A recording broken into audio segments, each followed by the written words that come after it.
to join. It's fun and it has a lot of resources and opportunities to connect.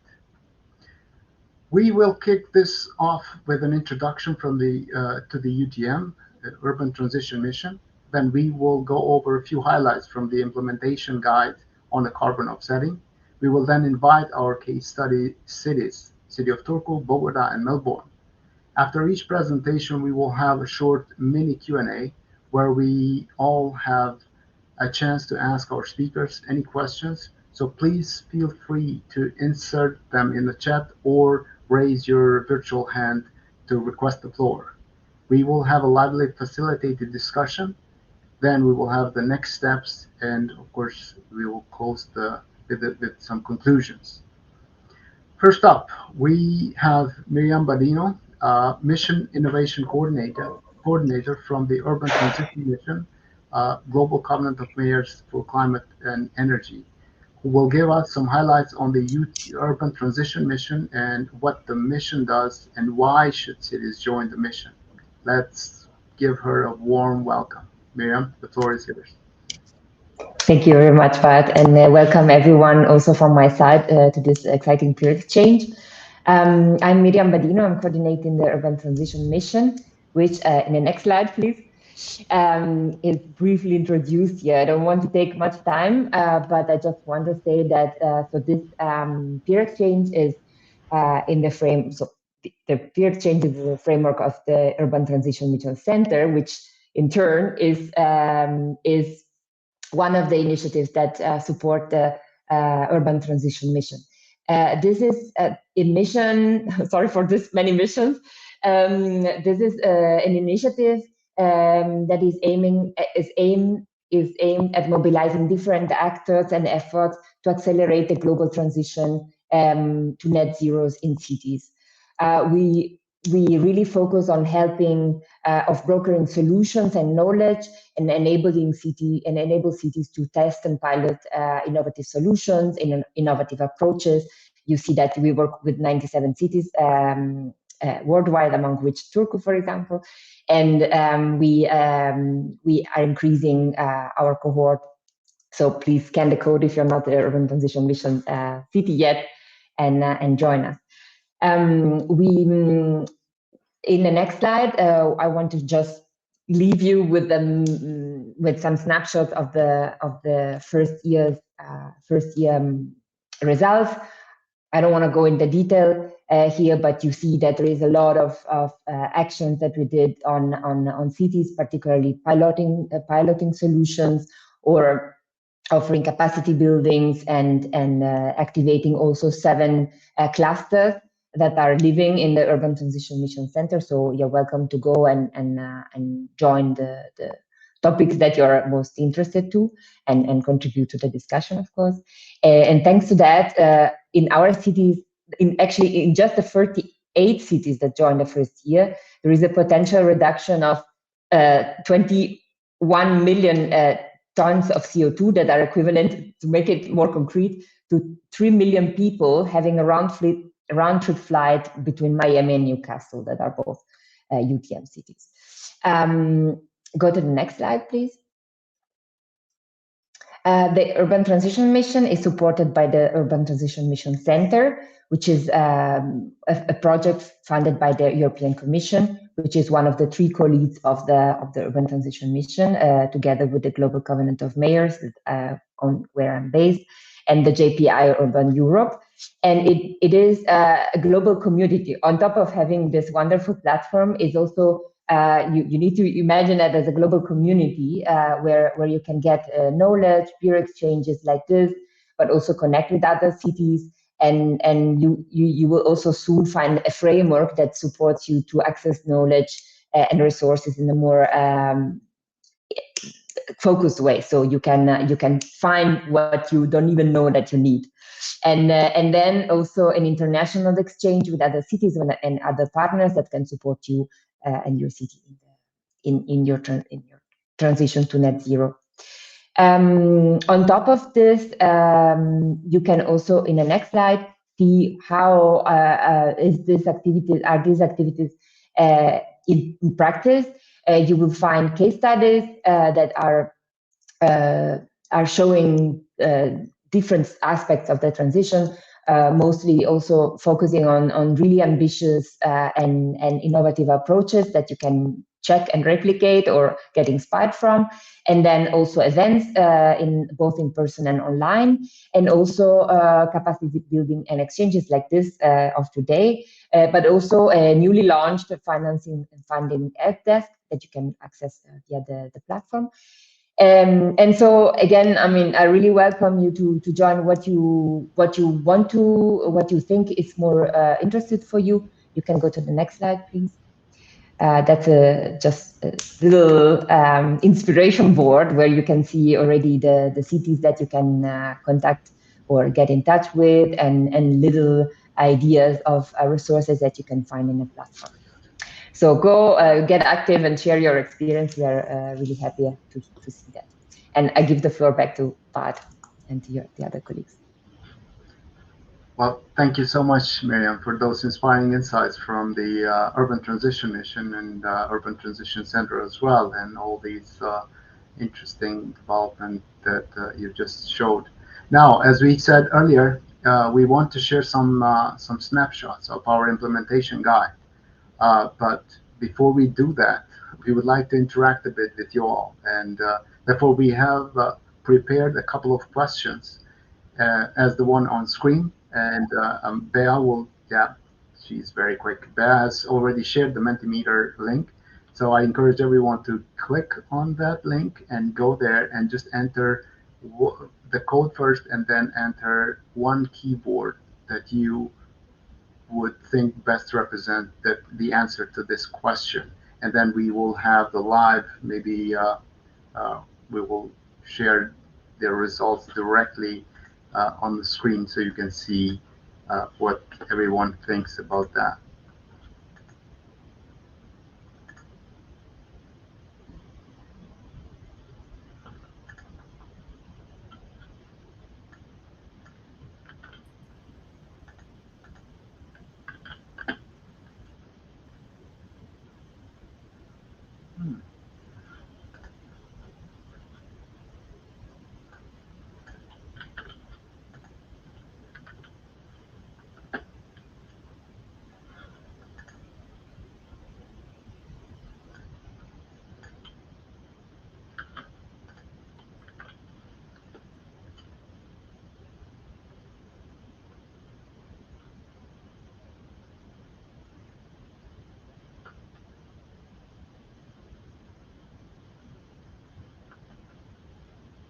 I think we give 10 more seconds and we close, right?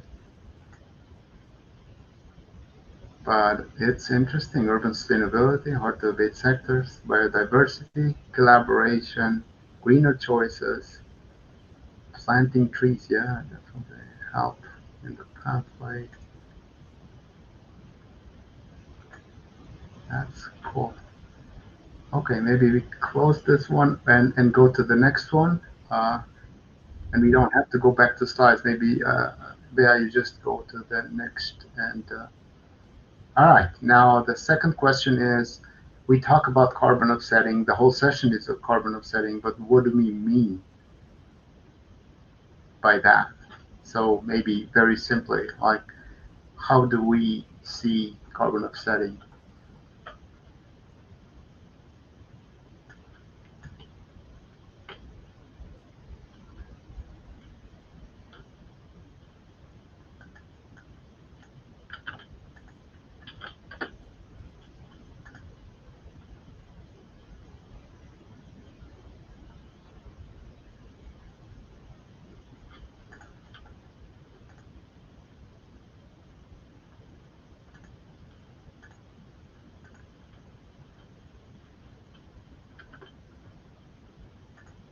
Is this question more difficult, or?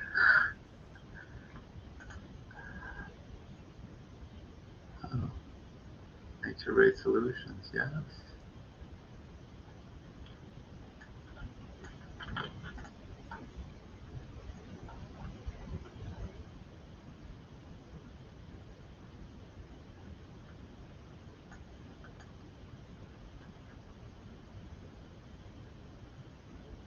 maybe 10 more seconds and we close this, and then we go back to the slides. It seems we are north-south transfer, reduce your impact, tool for climate work. Yep. All right, in 5, 4, 3, 2, 1. Everybody's entering. Cool. All right. Yeah, maybe we go back to the slides. It was really nice interaction with everyone. Let's share the slides now.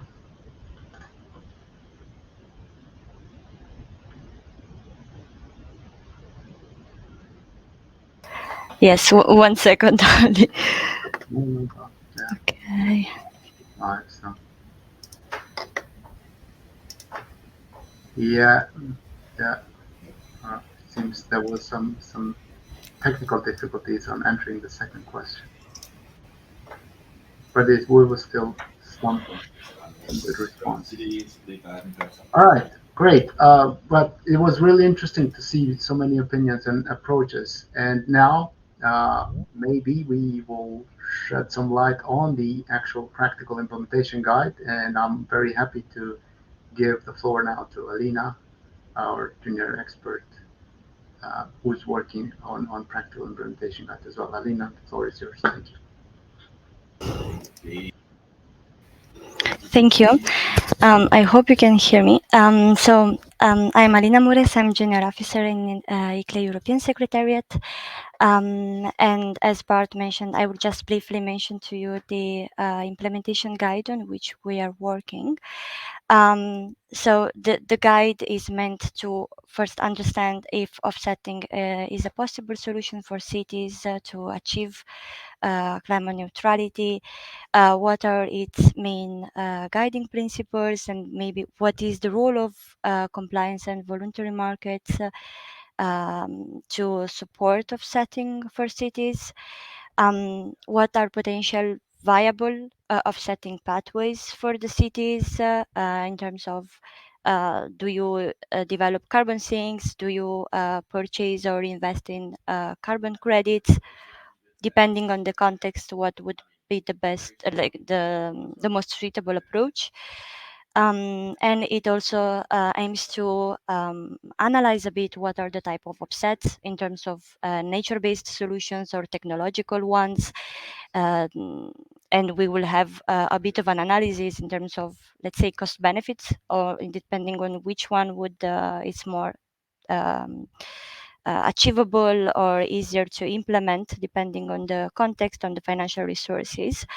And finally, a focus will be given to understand what would be an action strategy for offsetting, and recommendations that we will complement based also on the feedback that we received today from you, and based on your opinion.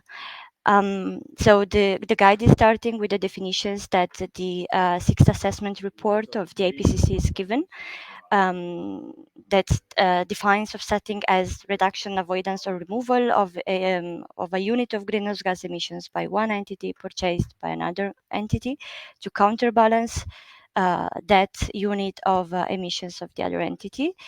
And it is the other definition that we are starting from is the one given by the UNFCCC, where offsetting is defined as climate action that enables organizations to compensate for the emissions they cannot avoid by supporting worthy projects that reduce emissions somewhere else. We know the terminology is a bit contrasting, and there is not a clear definition of what it is, and the purpose for this guide is also to understand like how the cities consider it and how this is applicable at the city level.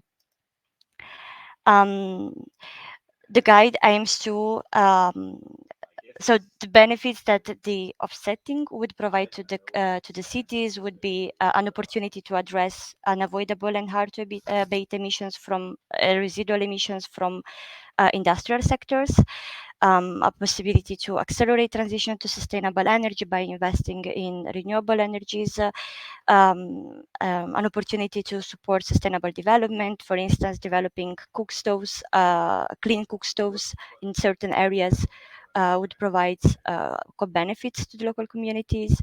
And finally, a means to raise awareness and funding in those contexts in which this is needed. But this is only possible, of course, if offsetting is kind of, it seems that this is possible only when offsetting is kind of the last resource, meaning that first cities, of course, needs to drastically reduce and focus on mitigation of emissions, to divest and repurpose and reinvest in those solutions that are viable at a local level, and then at the last step to offset those emissions that cannot, from those emissions from the hard to abate sectors. Well, these main steps, let's say, are taken from the ICLEI's climate neutrality framework, and we are also trying to understand like where offset is fitting there. So the guiding principle that we have individualized so far in the guide are the objectives to prioritize emission reductions first, as mentioned before. We need to limit the use of offsetting, not exaggerate it, and only use those that are quality offsets in terms of, for instance, carbon sinks and nature-based solutions. And finally, ensure transparency and accountability. These are just a few, but then, of course, we will investigating with you as well. This can be then expanded further. And I think that's all. Sorry, I was running a bit, and I hope you didn't hear too much background noise.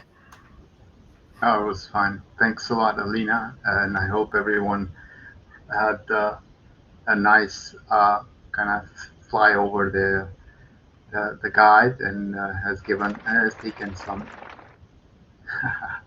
yeah has taken some bits and pieces of this guide, and we really welcome any feedback on any points or topics from the guide. Now, we mentioned our case studies and the cities that we'll be presenting today, and I'm really thrilled to hand over the floor now to our distinguished city representatives and hear what they have to share with us. First, we invite our experts from Turku with a lot of experience in implementing successful carbon offsetting programs. So, Misa and Mika, the floor is yours. Thank you so much for being our speakers today. Yeah, thank you, and hi everybody. My name is Misa Tuomala, and I'm working as project specialist in the city of Turku in the green transition unit. And here is also Miika Meretoja, who is senior specialist in the same unit and is also participating to this meeting. But yeah, I think you can change the next slide, please. First, here you can see some basic information about Turku. So Turku is the oldest city in Finland, and it's located in southwest Finland in northern Europe. It is sixth largest city in Finland and the third largest urban region. Turku's first climate program was released in year 2009, and the latest update for our climate plan in 2022. And here you can see our climate target from our climate plan. So in the year 2029, at the latest, carbon neutrality will be achieved. And that's actually the same year that Turku will celebrate its 800th years anniversary. So that's that kind of like celebration year for us in many ways.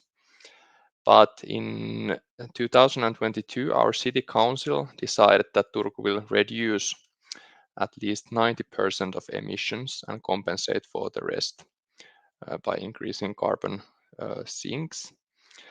Turku has already reduced over 60% of emissions, but I think, of course, the most challenging years will be ahead of us. And for example, transport sector is one of the biggest source of the emissions. But yeah, how does Turku approach the offsetting and compensations then? The main emphasis is in local measures here in Turku, for example, afforestation or other like nature-based solutions.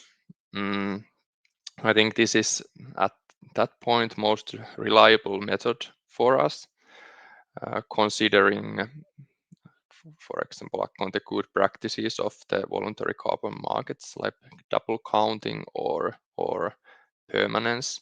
So it's easier for us to govern those in local level. Yeah, and it also offers some co-benefits if you think about, for example, biodiversity goals.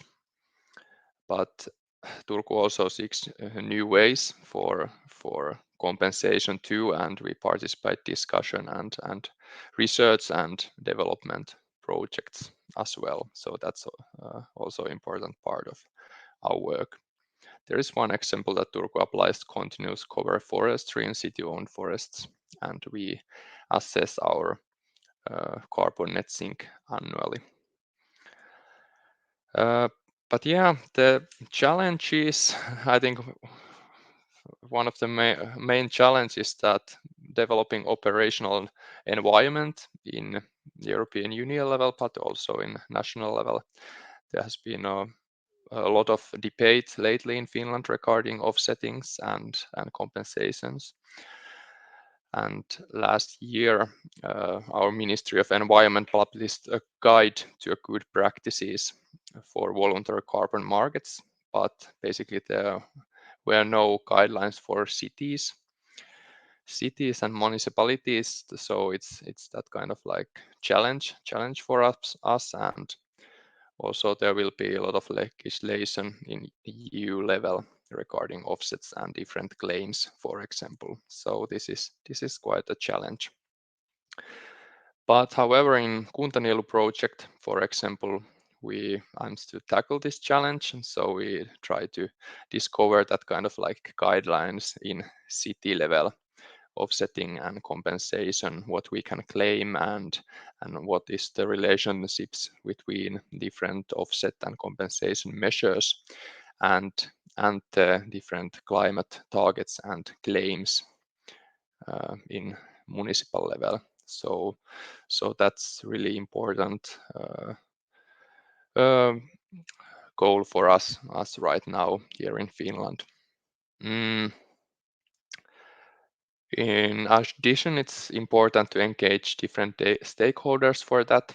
For example, companies and private landowners too, because, for example, our city-owned forests are carbon sinks right now, but in private landowners' forests, those are the source of the carbon emissions in the Turku region. So that's the huge challenge too. But we are developing different models to engage, for example, Turku Group and other companies for our climate work more closely in the future. But yeah, I think was a super brief introduction for our approach, and yeah, it will be interesting to discuss about that more and also learn more about your approaches and practices. So thank you. Well, thanks a lot, Nisa. Mika, did you have anything to add, or shall we open the floor for questions? I don't have anything to add. Maybe we are happy to answer any questions. Fantastic. All right. Well, here is your chance to ask any questions from realized implemented projects. I think this was a really interesting presentation and also provided some, real insights from executed projects. I would say maybe I kick this off with the importance of bringing together all the stakeholders and how difficult it was or it is actually to bring or align all the stakeholders towards a common goal.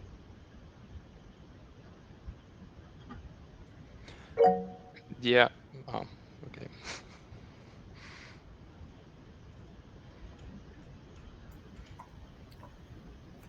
Yes, it is indeed difficult, and one difficulty is that we play with different rules. For example, the calculation methodologies and the claims what we can make are different for cities and for private companies, and so we will have to talk different languages with different stakeholders. Yeah, Right. and also regarding the as we also mentioned before, the terminology of offsetting and compensation, it's also quite diverse in Finland and different sectors. And regarding forest, also the forest ownership is quite fragmented in Finland, so that's challenge. And although engage all the private owners, it's a huge challenge. Thanks a lot. And I see Miriam has raised her hand. Miriam, please take it. Thank you. I was about to ask one thing about the ownership exactly on who owns the different things, let's say, touched by the different nature-based solutions and the project.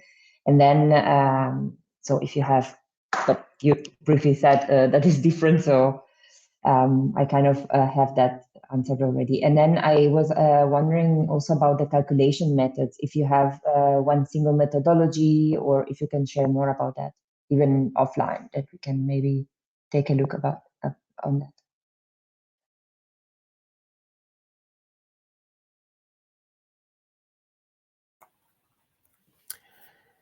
Yes, we indeed have many calculation methodologies, for example, for calculating the carbon sink of forests, and that is one difficulty because many municipalities use consultant companies to calculate the land use sector sink, for example, and companies use different methodologies and different data sources, so the results are in many times not comparable, and also it's not clear what is the business as usual and what is additional to that. So there are a lot of difficulties in that sense also.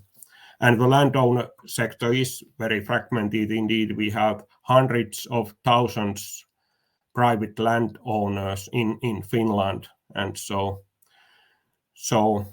and also some companies own land, and for example the regional water company in Turku owns some land, and they have made nature reservation areas in their land, and many companies are nowadays interested to buy land for their own carbon sink, and that is of course something that we want to promote also.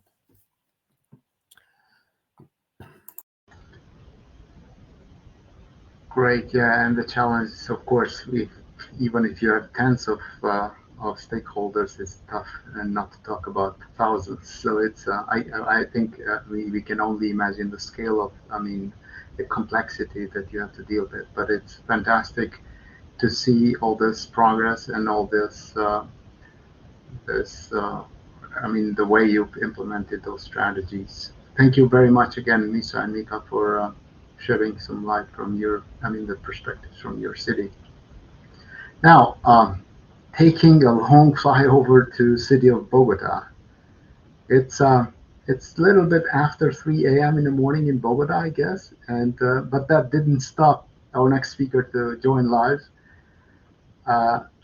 Ricardo Delgado, who is the energy and climate modeler at the Environment Secretariat of Bogota. Ricardo, you are our hero, and we gladly hand over the microphone to you. Thank you so much. Thank you. Good morning to everybody. I will talk about climate action and GHG emissions offsetting in Bogota, which is the GHG emission offsetting is kind of a new thing here in the city. We have been thinking, but we have not implemented any carbon offsetting, active carbon offsetting yet. Next slide, please. As a context, in Colombia in 2018, we emitted 279 million tons of CO2 equivalent, with roughly half of it coming from the AFOLU sector, whilst in Bogota we emitted 11.5 million tons of CO2 equivalent, which is like 4.1% of national emissions. Next slide. But the composition of the emissions in Bogota is quite different from the national one. Most of our emissions comes from the use of energy in transportation and in the buildings.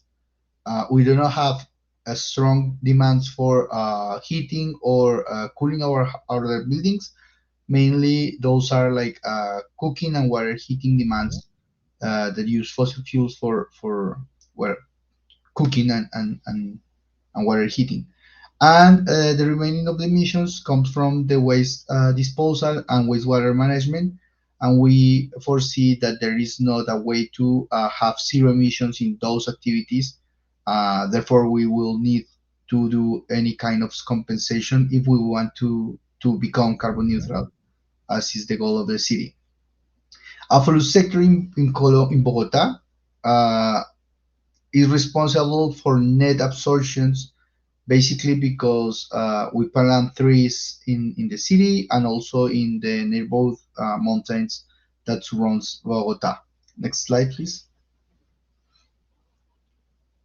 To tackle climate change, Bogota has two main instruments. Next. One is an agreement from the City Council, which declares the climate emergency and calls for urgent actions from the city government to reduce emissions in Bogota. And the next one is the main tool, which is the climate action public policy that defines the pathway for reaching carbon neutrality by 2050 and adapt the city to the impacts of climate change. Next one, please. To adopt the public policy for climate change, we built up in 2020 the baseline emissions of the city, which show us that we might expect doubling our emissions by 2050 if the city do nothing for mitigating its emissions. So next slide. Then the city did an assessment of the different options for reducing emissions. Those are the different colors are the actions for reducing emissions, and the dotted line is the goal achievement trajectory for the city. You can see that we anticipate that for 2050 there will be around 20% of remaining unabated emissions that were at that moment were identified to be required to be fulfilled by increased ambition on the perceived or on the listed or analyzed mitigation actions, the incorporation of newer technologies that were not available or considered as part of the solutions, the increase of the behavioral changes in the city population, or finally, could be object of being offsetted by carbon offsetting or carbon market mechanisms to fill the gap in 2050 and the space between 2030 and 2050. You can see, so next one, and next one. This is the trajectory of emissions that the city is following The green is the business as usual line. The blue is the goal achievement pathway, and the bars represent the historical data for the emissions in the city. Next one. Our gap between the reported year and publish of the inventory of greenhouse gases is 2 years, and we see that in 2022 we were already 23% below our business as usual emission scenario. So we are confident that we will be hit the first milestone in our this is the first milestone and the first mitigation commitment in Colombia, in the city of Bogota, for mitigating greenhouse gases that will be reducing 15% emissions by the end of 2023. That was the last term, the last government term. Next one, please. In 2027, so during this term, the current administration set a goal of reducing 30% its emission compared with the business as usual scenario. That is aligned with the proposed target trajectory for Bogota. And as you saw in the previous slide, for 2024, 2027, and up to 2030, we are not foreseeing to use any kind of carbon offsets beyond the carbon offsets that the city is producing by planting trees within the city boundaries, because we already identified mitigation actions that are enough to fill the gap between the gap to hit the goals. And also because currently there is not a mechanism for investing public money in carbon offsetting or in carbon markets, using public money from the city to address carbon offsetting to reach the goals of the city. So next one, please, and next one. So in the framework of the public climate action, we assigned some products and tasks to the Treasury Secretariat of the city in order to start exploring the mechanism to participate in carbon markets, to fund or finance the implementation of the climate action plan, including potentially the use of money for carbon offsetting, and to develop our framework for the issue of thematic bonds that can enable the city to invest money in specifically devoted to carbon offsetting or participating in carbon markets, but as purchaser of carbon credits. Next one. So this is a work in progress. It's our first approach to the carbon offsetting and carbon markets in the city. And I would like to finish with 3 final comments about the Bogota's context. So next one. The first one is that one might have to take into account that Colombia was not part of the Annex 1 countries. We were non-Annex 1 country in the Kyoto Protocol. Therefore, several of our mitigation projects between 2015 and before 2020 were partially funded by the MDL mechanism. Therefore, there is still the temptation to think about using our carbon mitigations as a way to fund the mitigation projects in the city. So we need to avoid selling the credits for mitigation in the city for agents outside the city. Next one. The second thing is that we already identified the need to use compensations for participating in carbon markets to offset residual emissions, particularly after 2030. And of course, the mechanism that the city is exploring to prioritize in these compensations is after reforestating the city, which actually is a task ongoing, is to support projects to protect forests, jungles, and watersheds that provides environmental services to the city, particularly the water sources for the city. And this also includes the Amazon basin, which is far from the city, but we know that our water is coming from there. So most likely the city will try to invest in carbon offsettings for taking care of the protection of the jungles in Colombia at a national level. So next one. And finally, one have to take into account that Colombia is developing its own version of ETS. At the beginning, everybody's thinking in becoming seller of carbon credits and the national ETS, which is, as I mentioned before, currently under development, but the city of Bogota is being prepared to identify the needs for compensation, so can participate as purchaser of carbon credits if they are offered in that market. And also the city needs to be prepared to participate in the carbon budgets and sectoral carbon budgets that have to be defined by the Colombian government according to its NDC commitment. So next one. That's pretty much what I have to talk with you guys. Thank you very much. Thanks a lot, Ricardo. Again, it's a really very insightful presentation and a really interesting perspectives that you brought up from the Bogota and Colombia in general. It's interesting to hear about the work that Colombia as a state is developing on the version of ETS and the carbon budget. So it's pretty interesting to see that happening.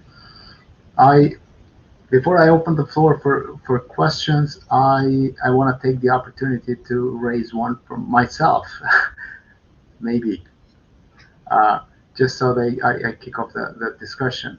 You mentioned the agreement to declare climate emergency and the need to take urgent action, as well as the climate action public policy that defines the roadmap for the city to be carbon neutral by 2050. I wonder how did those two acts have energized the action within the city, and how can they have raised awareness to the general population, but also to businesses and all the stakeholders. Yeah, the city council declaration of the climate emergency was made by the current Minister of Environment. She was city council member the last administration, and it was kind of a relevant milestone for raising awareness from the city population, because it was in the media. It was the first time that climate emergency was declared in Colombia. We have a lot of impacts for El Niño phenomena, etc. But this was the first time that a city declares emergency, and it mandates to take urgent actions such as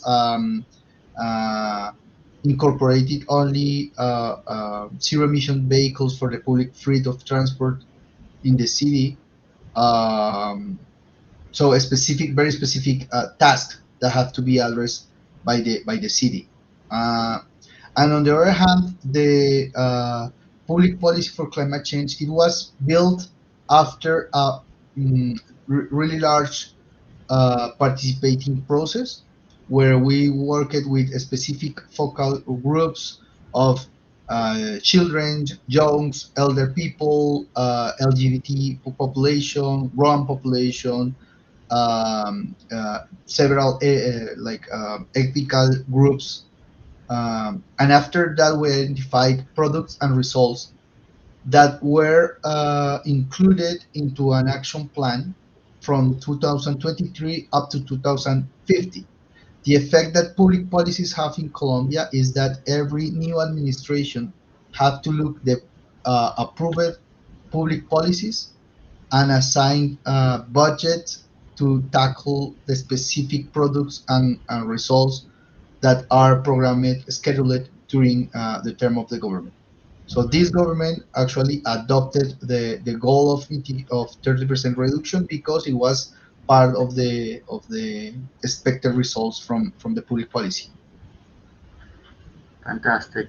Thank you very much again, Ricardo. And anybody else has any questions, please feel free to write down on the chat or take the floor, request the floor.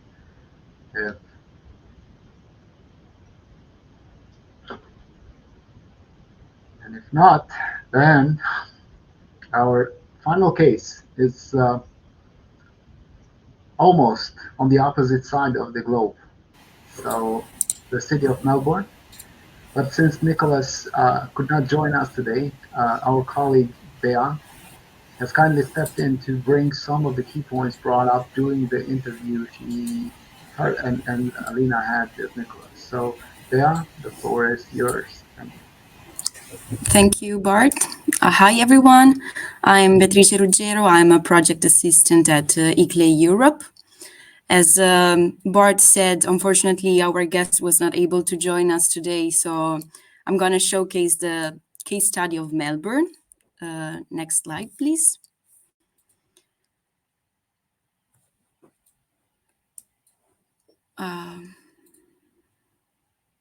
Okay, I don't know if the slide has gone on. I cannot see it. Okay, great, thank you. So the information provided are based on the interview we had with Nicolas Carrazzo, energy innovation and carbon accountant for the city of Melbourne. So the city of Melbourne at organizational level is certified carbon neutral by the Australian federal government since 2012. And in the year 2022-2023, the city accounted for 12,000 tons of residual emission deriving mainly from organizational transport, waste disposal, and the city's contractor operations. In order to offset these emissions, the city purchases carbon credits on the voluntary market. Regarding the geographical scope of the projects, the priority is given to national level projects, but in case these are not available, the city also purchases credits that are originated from international projects. In any case, they always try to make sure that the co-benefits generated support local and indigenous communities. Next slide, please.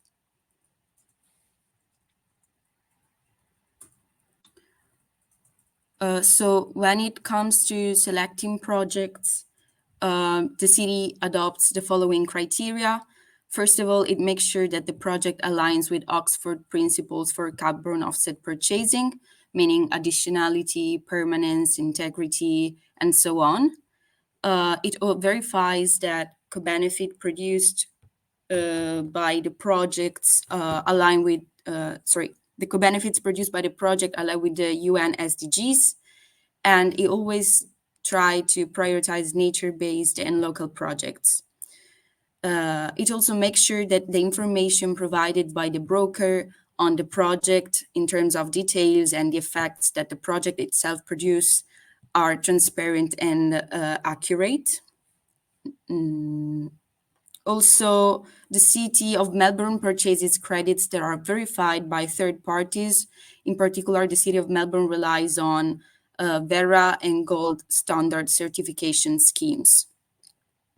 Of course, the city has met over this time some challenges also in implementing offsetting. Of course, they are trying to deal with them. But please, if you have any questions and you want to discover more about their offsetting strategies and measures, you can type your questions in the chat and we are happy to forward them to Nicolas and follow up with you via email. So thank you. This was all. Well, thanks a lot, Bea. That was really nice to get the impression from the interview and the key points that Nicholas highlighted himself as well, but also some perspective from overall from Melbourne. Now, as Bea mentioned, please feel free to send any questions on the chat, and we will be happy to share with Nicholas and then come back to you with the answers. In the next slides, we have planned for a facilitated discussion. It seems that the discussion so far has been quite engaging, so we have run a bit out of time, but I think we still have a chance to at least cover a couple of questions. So maybe we open again the Mentimeter.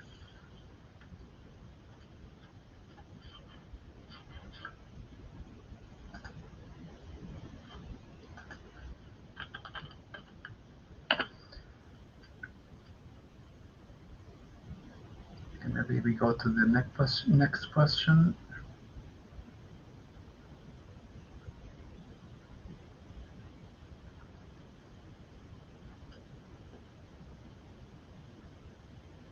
Okay.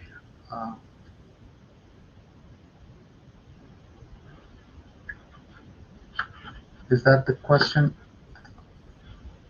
Yeah. Yeah. Yeah. Okay. All right. So I'm hoping everyone will be able to provide their key word on why should a city consider carbon offsetting. I think after hearing these very interesting presentations from three different cities, I think we are, all are kind of lighted up with different information. So maybe now it's much more clear, and maybe we can provide some more. So let's see. We will give maybe 30 seconds or so. Okay, Miriam is saying that it gives her problems on entering. Okay, yeah, it's interesting. Maybe Miriam, if you can try again to scan the QR code, maybe it allows you to repeat it. I don't know if anybody else is having issues.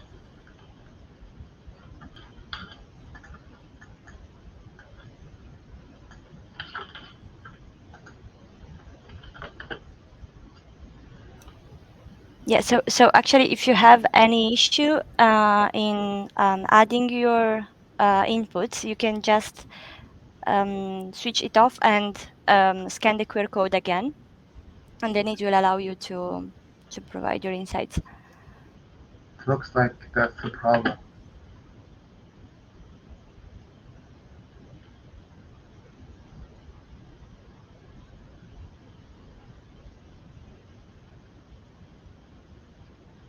Yeah, I think so. That's the.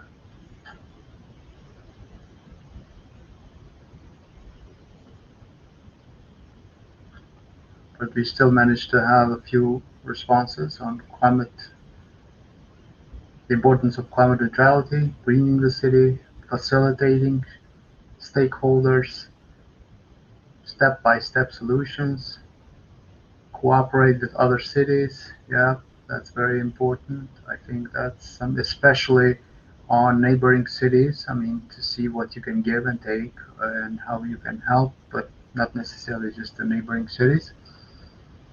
Carbon neutral living, yeah, that's something. Maybe we, because yeah, it's 4 minutes to the hour, so I think we can go back to the slides and we close this facilitated discussion.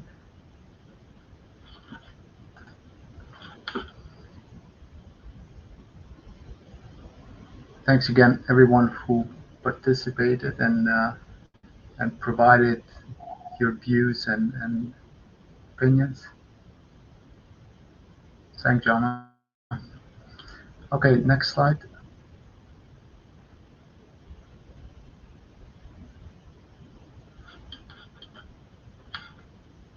Fantastic. Now, we've talked about the carbon offsetting and the peer-to-peer, but I would invite Alina to also talk a little bit more on the next steps and give us kind of an overview of what to expect. Alina, please. Yep. Thank you. This guide is part of an overall task that is meant to analyze the different approaches that could support cities to in their climate journey, let's say. The first approach that we have analyzed was dedicated to the mission-oriented approach, and we already held a peer-to-peer exchange back in October last year. This time we decided to focus on carbon offsetting, and after an analysis of the methodology and after having interviews with the cities, these interviews have been held with the Turku in this case and Melbourne, Bogota, because we wanted to understand better. We then decided to have the peer-to-peer exchange so that we could facilitate a bit knowledge exchange between different cities via this UTMC app. And following the peer-to-peer exchange, we will then complement all the information and integrate it in an implementation guide for cities. That will be then made available on the platform. We expect to finalize the implementation guide by June 2024, but we will shortly after this meeting and the next day we will follow up and share with you the recordings, the slides, and also the questions that we had for the this facilitated discussion, because I think it would be really interesting to hear your point of view. And actually, I think that's all from my side in terms of next steps and the purpose of this peer-to-peer exchange and of the guide. But if you have any questions, please feel free to reach out. And you can use the app. You can find ourselves as well in the UTMC app, actually. That's a good way to reach out easily. Thanks a lot, Alina. Yeah, I think it's time to wrap up. It's already 11 o'clock our time, but 4 o'clock for Ricardo in the morning. So, but before we do that, as Miriam has just shared a link, if you want to learn more about the Urban Transition Mission, please click on the link and you can find a lot more information on the mission and all the actions and projects that are being implemented. Now, as we approach the end of this time, our time together, I personally want to express my sincere gratitude to our amazing speakers for sharing their expertise and igniting our collective passion for climate action. I would say every action, big or small, contributes to cleaner and greener future. So let's keep the conversation going and explore possibilities of carbon offsetting in our own communities and leave a positive footprint on our planet. Thank you all for attending peer-to-peer webinar. Until next time, stay climate conscious and have a good one. Bye-bye. Thank you. Thank you very much. Thank you very much. Thank you. Bye-bye. Thanks. Bye. Thank you. Bye.